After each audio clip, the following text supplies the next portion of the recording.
kikiduoge buonja.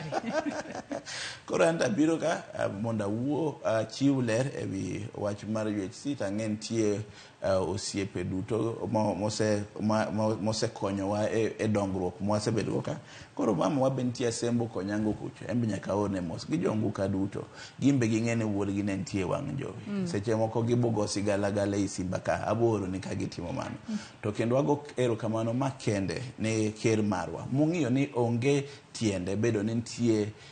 jok moko manyalo yudo thieth to jok ma onge nyalo yudo thieth koro wegi awe kanyo mondo githo to wang'iyo ni ji duto oneno ni ber mondo ji duto obed covered kodo bed ni dhier kodo bed ni hasla ka wan kama koro wambete wantie ye kanyo ana onge wach ta wacho ni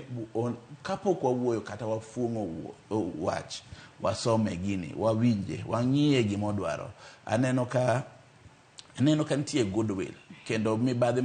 mane jabet ga be koro ng'adi madam marwa mochung minister marwa mochung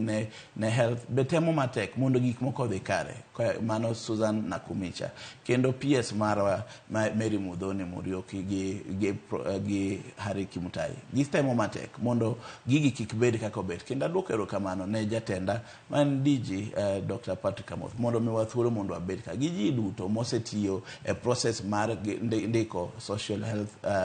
insurance ni kata bed regulation kata bed chik aduoko ne gero kamano nikech gin ne ng'iyo dwach jopiny mondo koro ging'i ni ji te nyalo yudo thieth e yo makare. Erokamano nya Dr. Hezron Omollo jatend rang'inya mar lonya kod jotije e bed migawo mar ngima jopiny kuom kawo thuolo mari okinyi makawuono bi wabed kod